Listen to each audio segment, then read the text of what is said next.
আমার প্রথম ছবি হাওয়া। আমাদের জীবনকে উদযাপন করা হয় না অনেক সময়, আমরা শুধুমাত্র জীবনটা পাস করে চলে যাই। আমরা ইমোশন দ্বারা তাড়িত হই এবং ইমোশন আমাকে সবসময় হুক করে।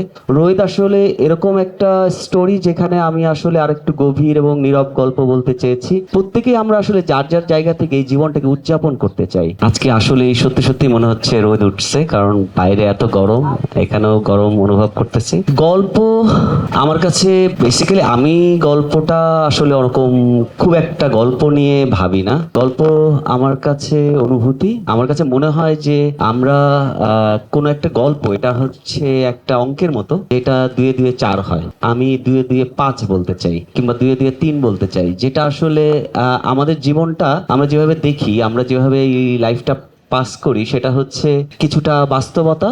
আমরা যে দেখতে পাই সেটা আমাদেরকে বাস্তব মনে হয়, যেটা আমরা দেখতে পাই না সেটা আমাদেরকে অবাস্তব, পরাবাস্তব কিংবা নানা নামে আমরা ডাকি। কিন্তু গল্পের ভেতরে, আমাদের জীবনের ভেতরে পরাবাস্তবতা আছে, কিংবা আমাদের জীবনের ভেতরে এমন অতি বাস্তব আছে যেগুলো আসলে আমরা আমাদের এই বাস্তবতার নিরিখেই দেখতে পাই। এমন না যে এটার জন্য আমাদের চোখ বন্ধ করতে হয়, আমরা একেবারে খোলা চোখেই সেই অবাস্তব জিনিসটার ভেতর দিয়ে আমরা পাস করি। গল্প আমার কাছে একটা অনুভূতি।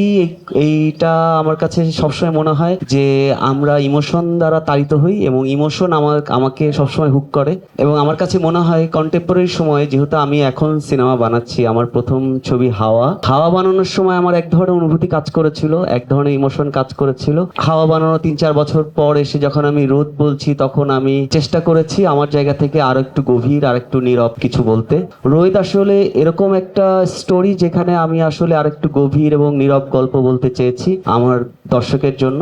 এবং সেইটা আমার কাছে, যে আমি যেটা বললাম, যে সেটা একেবারেই, কারণ গল্পের একটা স্ট্রাকচার আছে, যেটা শুরু মধ্য শেষ। আমাদের জীবনেরও একটা স্ট্রাকচার আছে, শুরু মধ্য শেষ। এটা আমরা বাস্তব নিরীক্ষে দেখি, কিন্তু জীবনের গভীরে আমাদের যে অবাস্তব ব্যাপারগুলো ঘটে, আমাদের জীবনে যে পরবাস্তব ব্যাপারগুলো ঘটে, আমরা যেই জীবনকে ধরতে পারি না, এই জীবনটা পুরোটা জীবন পার করার পরে এই জীবনের মানে আমরা খুঁজে পাই না। কবি উপন্যাসে একটা লাইন ছিল আমার খুব পছন্দের ছোটবেলা থেকেই, যে নিতাই চরণ বলে, জীবন এত ছোট কেন রে। এই জীবন যে এত ছোট, এই ছোট্ট জীবনে আমরা অনেক কিছু করতে চাই। তো আমি আসলে একজন ফিল্ম মেকার, শোয়েব একজন মিউজিশিয়ান, সামনে রাজু ভাই আছে, রাজু ভাই একজন সিঙ্গার সং রাইটার, এখানে সজল আছে কিংবা জয়ের আছে। প্রত্যেকেই আমরা আসলে যার যার জায়গা থেকে এই জীবনটাকে উদযাপন করতে চাই।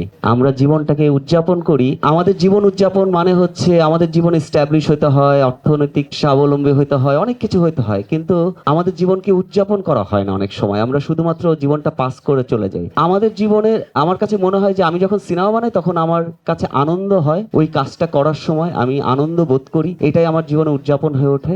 আর আমি মানুষের কাছে সেই আমার যে ইমোশনটা দ্বারা তাড়িত হই, সেই ইমোশনটা আমি আমার পর্দায় তুলতে চাই, যেটা মানুষের সাথে কানেক্ট করতে পারবে হয়তো, এটা বিশ্বাস করি। ওই বিশ্বাস থেকে আসলে আমি আমার ন্যারেটিভটা খুঁজি।